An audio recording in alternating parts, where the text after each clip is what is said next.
온타리오주 토론토와 필 지역이 다음 주 영업을 재개할지에 관심이 모아지고 있습니다. 당초 온주 정부는 예정대로 봉쇄 조치를 해제할 예정이었습니다. 그런데 토론토시와 필 지역 보건당국이 지금은 때가 아니라며 2주 더 연장해달라고 요구한 겁니다. 변이 바이러스의 빠른 확산 때문입니다. 이들은 백신 접종률은 낮은데 변이 바이러스 전파율이 강해 추가 봉쇄가 예상되는 데다 최근 대면 수업을 시작한 학생들의 안전도 크게 우려된다고 지적했습니다. 이어 입원 환자도 여전히 많다며 접촉을 통한 전파 차단에 효과적인 스테이 앳 홈 규제를 적어도 오는 3월 9일까지 연장해 줄 것을 요청했습니다.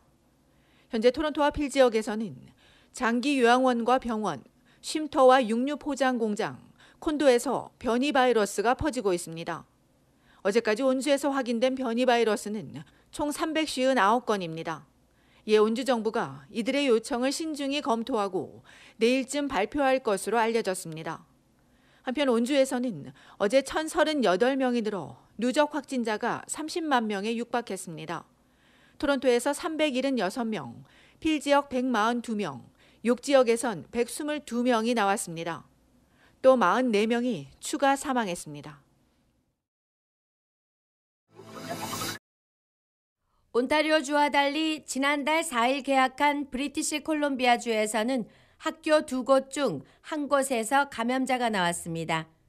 BC 학교 확진자 현황에 따르면 지난 15일 기준 학교 937곳에서 3,067명이 확진 판정을 받았으며 이 중 566개 학교에서는 여럿이 감염됐습니다.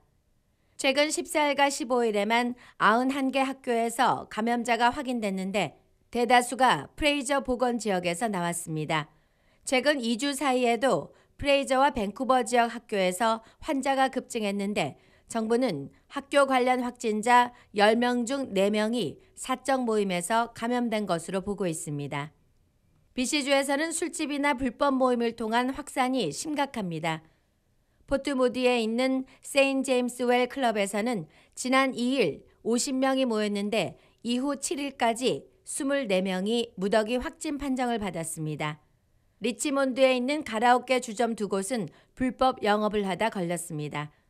에버든 스퀘어몰 인근 노래주점에 34명, 쉘로드에 있는 상가에 20여 명이 모여 파티를 벌였습니다. 당국은 참석자에게 $230씩, 매니저와 주최자에게는 $2,300의 벌금을 부과했습니다. 정부는 신규 확진자의 40%가 이런 불법 모임에서 전파된다며 개개인의 책임 있는 행동이 필요한 때라고 강조했습니다. 한편 BC주에서는 어제 신규 환자가 427명 늘고 3명이 추가 사망했습니다. 연방정부가 화이자 백신을 한 차례 맞고도 2차례 맞은 것만큼 면역 효과가 나타난다는 연구 결과를 면밀히 검토하고 있다고 발표했습니다. BC 질병센터 연구진 2명은 화이자 백신 1차 접종 후 92%의 효력을 나타내는 수치를 얻었다고 발표했습니다. 이들은 백신을 한 번만 맞았는데 2주 뒤 면역 효과가 92%까지 올라갔다며 백신이 부족한 상황에서 2차 접종을 늦추고 대신 취약계층의 백신 접종을 늘려야 한다고 강조했습니다. 앞선 화이자 데이터에서는 1차 때 52%, 2차 때 94.5%의 효력이 있었는데 이에 대해 연구진은 1차 접종 후 면역 체계가 작동하는 기간을 감안하지 않은 것으로 보인다고 설명했습니다. 또 다른 연구에서는 화이자 백신이 남아공발 변이 바이러스에 대한 예방 효과가 떨어질 수 있는 것으로 나왔습니다. 다만 중증이나 사망으로 악화하는 것을 막는 데는 도움이 될 것으로 알려졌습니다. 이들 두 연구 결과는 뉴 잉글랜드 저널 최신호에 게재됐습니다. 한편 연방정부에 따르면 오는 6월까지 국민의 38%에서 최대 64%가 백신을 접종받을 것으로 예상됩니다. 정부는 화이자와 모더나 백신만으로 1,450만 명이 접종받고 아스트라제네카나 존슨앤존슨, 노바백스가 투입되면 2,450만 명까지 접종자가 늘어날 수 있다고 밝혔습니다.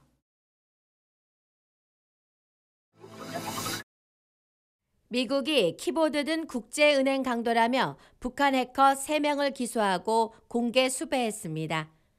미 법무부는 박진혁과 김일, 전찬혁이란 이름의 3명이 전 세계 은행과 기업들을 상대로 13억 달러의 현금과 가상화폐를 빼돌리고 요구했다며 범죄 공모와 금융사기 등의 혐의로 기소했다고 밝혔습니다. 법무부는 이들이 북한군 정보기관 출신으로 북한 해커 조직 라자러스에서 활동하고 있다고 덧붙였습니다.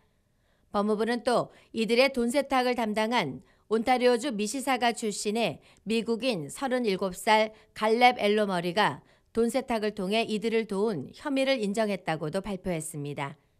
미 법무부는 홈페이지에 이들의 사진이 포함된 수배 전단을 올렸습니다.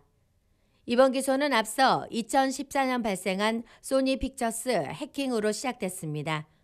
당시 영화 인터뷰 제작사인 소니 픽처스가 해킹당하자 북한 라자러스를 지목한 미 당국이 수사를 통해 2018년 박진혁을 기소한 바 있습니다. 이어진 수사 과정에서 박진혁과 해커 2명의 소행이 드러났습니다. 미 당국은 이들이 2017년 랜섬웨어 워너크라이를 만들어 은행과 가상화폐 거래소를 해킹했으며 온주 트랜스링크도 이 워너크라이에 해킹당한 것으로 알려졌습니다. 한편 미국이 현상 수배한 이들 3명 모두 북한에 있는 것으로 추정되고 있습니다.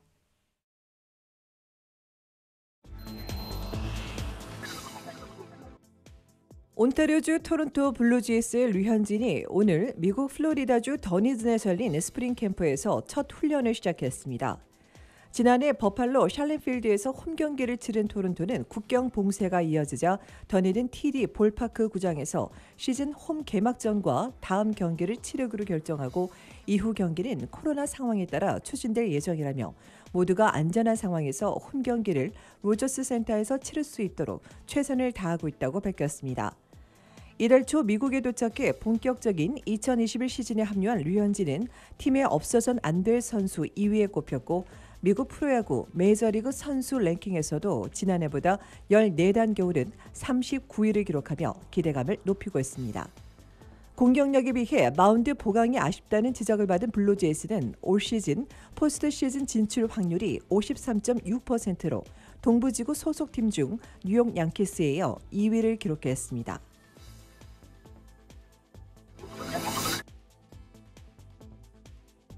최근 들어 트라이시티에서 야생동물 출몰과 공격이 위협적인 가운데 브리티시 콜롬비아주 포르티코키틀람에선 그젯밤 14세 소년이 쿠거에게 쫓기는 사건이 발생했습니다. 하이드 크릭 인근 코너 시브릭을 걸어가던 소년은 애완견인 줄 알고 돌아봤는데 자세히 보니 꼬리를 바짝 세우고 으르렁거리는 쿠거였습니다. 두려웠지만 당황하지 않고 서서히 물러서며 지름길을 통해 편의점으로 대피한 소년은 아빠에게 전화했고 때마침 맞은편에 있던 쿠거들을 목격한 주민이 911에 바로 신고했습니다. 이 신고를 받고 출동한 동물보호당국은 새끼로 추정되는 쿠거 한 마리를 붙잡아 안락사시키고 어미로 추정되는 쿠거를 쫓고 있습니다.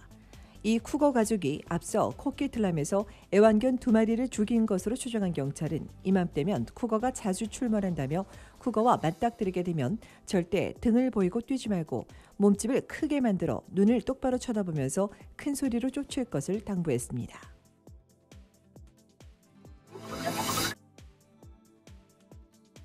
온타리오주 광역 토론토에 또 강한 바람을 동반한 눈이 내렸습니다. 오늘 눈폭풍주의보를 발령한 연방환경성은 내일 아침까지 광역 토론토 지역에 5에서 15cm의 눈이 내리는데 특히 토론토 다운타운과 에토비코 남쪽, 미시사가와 밀튼, 옥빌엔 눈을 동반한 돌풍이 불어 가시거리가 제로에 가까운 상태에 달할 수 있다며 QEW와 403, 407 고속도로를 이용하는 운전자들은 안전 운전해야 한다고 당부했습니다. 내일은 구름이 많이 끼겠고 낮 최고 기온은 영하 1도가 되겠으며 이번 주말은 대체로 맑고 낮 기온은 영하 2도에서 3도일 것으로 환경성은 예보했습니다.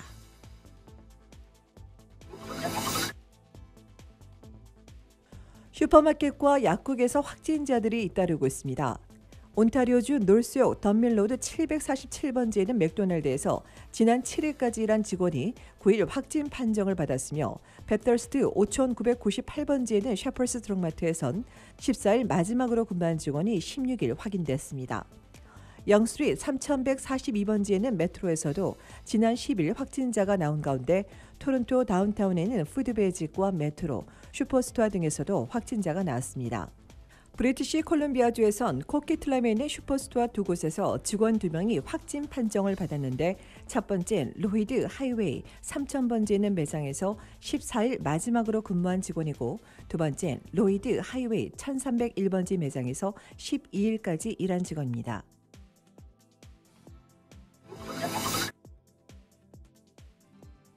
연방국세청이 개인정보 노출이 우려되는 10만여 명의 계정을 동결해 논란이 일고 있습니다.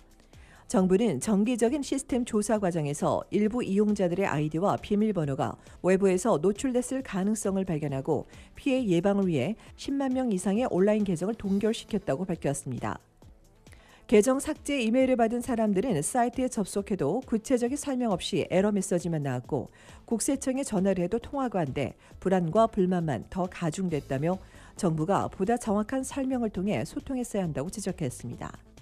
한편 국세청 관계자는 시스템이 직접 해킹당한 것은 아니지만 동일한 아이디를 사용하는 이용자가 대상이었다며 동결된 계정들을 확인한 뒤 재개 여부를 통보해 줄 계획이라고 전했습니다.